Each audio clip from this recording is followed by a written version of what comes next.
Motoல இருந்து ஒரு புது ஃபோன் வந்திருக்கு Moto G57 Power. இந்த ஃபோன்ல என்னென்ன விஷயங்கள்லாம் இருக்கு, நீங்க வாங்கலாமா இல்லையா அப்படின்றதெல்லாம் பட்டுன்னு சொல்றேன். டக்கு நோட் பண்ணிக்கோங்க. வீடியோக்குள்ள போறதுக்கு முன்னாடி கொஞ்சம் ஹைப்னு ஒரு பட்டன் இருக்கும். அதை கொடுத்தீங்கன்னா தான் இந்த மாதிரி நிறைய ஃபோனை கவர் பண்ண முடியும். OnePlus 15 கவர் பண்ணி வீடியோ போட்டிருக்கேன். ஃபுல் ரிவ்யூவே போட்டிருக்கேன். நிறைய பேர் பார்க்கல. ஸோ இந்த ஹைப்பை பண்ணி விட்டிங்கன்னா நிறைய பேர் கண்ணுக்கு போய் சேரும்.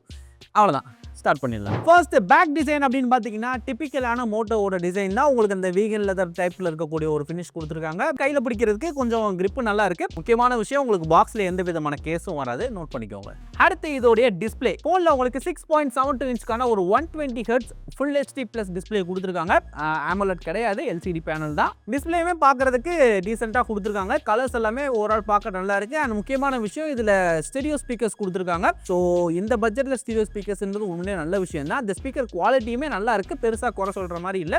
ஓவரால் நீங்க மீடியா எக்ஸ்பீரியன்ஸ்க்காக ஃபோன் பார்த்தீங்க அப்படின்னா ஓகே, டீசெண்டா இருக்கு அப்படின்னு சொல்லலாம். அடுத்தது ப்ராசஸர். இந்த ஃபோன்ல பெர்ஃபார்மன்ஸ்க்காக Snapdragon 6S Gen 4 கொடுத்துருக்காங்க.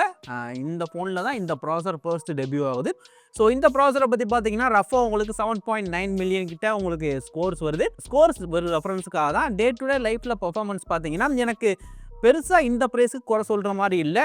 ரொம்ப ஷட்டர்ஸோ லேகோ இந்த மாதிரி அதிக இடத்துல நான் ஃபேஸ் பண்ணலை. இதுக்கு முன்னாடி ஒரு ஃபோன் வந்துச்சு G57 பவர் அப்படின்ட்டு. அதிலலாம் நிறைய இடங்களில் லேக் ரொம்ப அப்பட்டமாக ஃபீல் பண்ணிகிட்டு இருந்தேன்.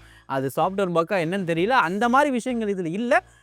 இந்த ப்ரைஸ்க்குன்னு பார்க்குறப்ப ஃபோன் கொஞ்சம் ஸ்மூத்தாக தான் இருக்குது. சில இடங்களில் அங்கங்கே ஸ்டட்டர்ஸ் எல்லாம் ஃபீல் பண்ண முடியுது. ஸோ அடுத்து இந்த ப்ராசஸரில் கேமிங் அப்படின்னு பார்த்தீங்கன்னா இது கேமிங்கானதெல்லாம் கிடையாது. சின்ன கேம்ஸ் உங்களால் ஆட முடியும். ஈவன் BGMI மாதிரி கேம்ஸ் கூட விளையாட முடியும். ஆனால் செட்டிங்ஸை கம்மி பண்ணி வச்சு தான் விளையாட முடியும். அதே மைண்டில் வச்சுக்கோங்க.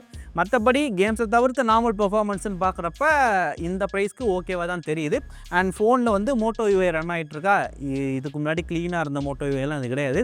நிறையவே ப்ளோட்வேர்ஸ் இருந்துச்சு. இதில் இப்போ கொஞ்சம் அன்இன்ஸ்டால் பண்ணி வச்சுருக்கேன். ஆனாலும் புதுசாக சில ப்ளோட்வேர்ஸ்லாம் கண்ணுக்கு தெரியுது. இதை தவிர்த்து பார்த்தீங்கன்னா இந்த மோட்டோவோடைய டிபிக்கல் ஃபீச்சர்ஸ் எல்லாமே இதில் கொடுத்துருக்காங்க. அது எல்லாமே இந்த ஃபோனோட ஒரு பாசிட்டிவ் பாயிண்ட்ஸ் அப்படின்னு சொல்லலாம். இது போக பார்த்தீங்கன்னா உங்களுக்கு எடுத்த உடனேயுமே இந்த கண்டென்ட் ஃபீட் அப்படின்ற மாதிரிலாம் உங்களுக்கு ஆப் ட்ராக்கெல்லாம் காமிக்க மாதிரி எல்லாமே நான் ஆஃப் பண்ணி வச்சுருக்கேன். நீங்கள் வாங்குறப்ப எல்லாமே ஆனில் தான் இருக்கும். நீங்கள் போய் தனித்தனியாக ஆஃப் பண்ண வேண்டியதாக இருக்கும்.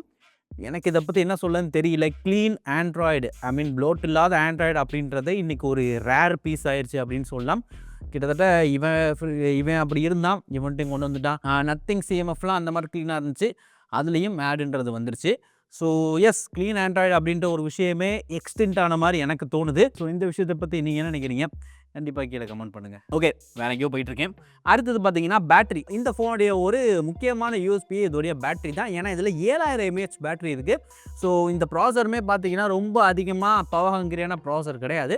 ஸோ அதில் 7000 mAh பேட்டரி அப்படின்றது உங்களுக்கு ஒரு ரொம்ப மேசிவான ஒரு பேட்டரி கிடைக்கும். உங்களுக்கு பேட்டரி கண்டிப்பாக ரொம்ப முக்கியம். இந்த பட்ஜெட்டில் முக்கியன்ற பட்சத்தில் இந்த ஃபோன் உங்களுக்கு ஒரு நல்ல ஒரு ஆப்ஷனாக இருக்கும். நான் யூஸ் பண்ணதில் பார்த்தீங்கன்னா 2 நாள் அசால்ட்டாக இந்த பேட்டரி நின்றுச்சு. தென் கேமராஸ்ன்னு பார்த்தீங்கன்னா இங்கே உங்களுக்கு 50 MPக்கான பிரைமரி கேமரா இருக்குது. 8 MPக்கான அல்ட்ரா வைட் கொடுத்துருக்காங்க. இந்த 50 MP வந்து சோனியோட LYTIA 600 சென்சார் தான் கொடுத்துருக்காங்க.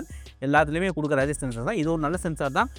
எடுக்கிற ஃபோட்டோஸ் வந்து பார்க்குறதுக்கு டீசெண்டாக இருக்குது. லைட்டிங் நல்லா இருந்துச்சுன்னா ஃபோட்டோஸும் கொஞ்சம் பார்க்குறதுக்கு நல்லா இருக்குது. அதில் பிரச்சனை இல்லை. செல்ஃபிக்கு 8 MP கேமரா கொடுத்துருக்காங்க. அதில் பெருசாக சொல்கிற அளவுக்கு ஒன்றும் இல்லை, சுமாராக தான் இருக்குது. 8 MP அல்ட்ரா வைடு பார்த்தாலுமே அதுவுமே கொடுக்கணுமேன்ட்டு கொடுத்த மாதிரி தான் இருக்குது. ஓகேவா? மொத்தத்தில் கேமராவில் பெருசாக நீங்கள் எதிர்பார்க்க முடியாது. பிரைமரியில் கொஞ்சம் லைட் நல்லா இருந்துச்சுன்னா ஃபோட்டோஸ் கொஞ்சம் நல்லா எடுக்க முடியும். ஓகேவா? அண்ட் இதை தவிர்த்து ப்ரொடெக்ஷனுக்கு Corning gold glass 7i protection இருக்குது. IP64 ரேட்டிங் கொடுத்துருக்காங்க. மிலிட்ரி கிரேட் சர்டிஃபிகேஷன்ஸும் இருக்குது. ஸோ கொஞ்சம் தெரியாமல் கீழே விழுந்துச்சு அப்படின்ற பட்சத்தில் ஃபோன் சர்வே ஆகும். ஓகேவா? அண்ட் இது போக ஃபோன் வந்து அவுட் ஆஃப் த பாக்ஸ் உங்களுக்கு Android 16 வருது. Android 17 அப்டேட் வரும்னு ப்ராமிஸ் பண்ணியிருக்காங்க. இது போக 3 வருஷத்துக்கு செக்யூரிட்டி பேட்ச் அப்டேட் வரும்னு சொல்லியிருக்காங்க. இந்த மூவ் வந்து எனக்கு ரொம்பவே பிடிச்சிருக்கு. நீங்கள் சாஃப்ட்வேர் அப்கிரேட் ஆக முடியலன்னு நினச்சி வருத்தப்பட்டாலும் அப்டேட்டுன்ற பேரில் வர்றதை நம்ம இன்ஸ்டால் பண்ணி அதுக்கப்புறம் ஃபோன் வித்தியாசமாக ரியாக்ட் பண்ணுறதெல்லாம் பார்க்குறப்ப எனக்கு இந்த 1 வருஷம் அப்டேட்டுன்றது எனக்கு போதுண்டா சாமி அப்படின்ற மாதிரி தான் இருக்குது. இது என்னோட கருத்து. உங்களுக்கு வேறு கருத்து கூட இருக்கலாம். என்னன்றதை கீழே கமெண்ட் பண்ணுங்கள். ஓகேவா? இது போக ஃபோனில் உங்களுக்கு FM ரேடியோ இருக்குது. 3.5mm ஜாக் கொடுத்துருக்காங்க.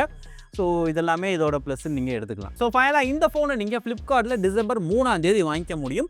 12,999 அப்படின்ற ப்ரைஸ்க்கு நீங்கள் ஆஃபர்ஸ் யூஸ் பண்ணி அந்த ப்ரைஸ்க்கு வாங்கிக்கலாம். ஓகேவா? ஸோ அந்த ப்ரைஸில் இந்த ஃபோனை யாருக்கு சஜஸ்ட் பண்ணுறேன் அப்படின்னு கேட்டிங்கன்னா எனக்கு ப்ரையாரிட்டி பேட்டரி தான். நான் பேட்டரி தான் அதிகமாக யூஸ் பண்ணேன். எனக்கு ரொம்ப நேரம் ஃபோனை யூஸ் பண்ணிகிட்டே இருக்கிற மாதிரியான விஷயங்கள் வேணும். இப்போ நான் டெலிவரி பர்சனாக இருக்கேன். இந்த மாதிரியான விஷயங்களில் நீங்கள் இருந்தீங்க, பேட்டரி தான் உங்களுக்கு முக்கியமான ப்ரையாரிட்டி அப்படின்னா கண்டிப்பாக இந்த ஃபோனை நீங்கள் கன்சிடர் பண்ணலாம் அப்படின்றத நான் சொல்லுவேன். ஸோ இதுதான் இந்த ஃபோனை பற்றின என்னுடைய கருத்து. நீங்கள் இதை பற்றி என்ன நினைக்கிறீங்க அப்படின்றத மறக்காம கீழே கமெண்ட் பண்ணுங்கள். இதே மாதிரி இன்னும் சூப்பரான வெளியில் பிடிச்சிக்கொள்ள மீட் பண்ணுறேன். Until then, this is all from our Tech Tamil signing off.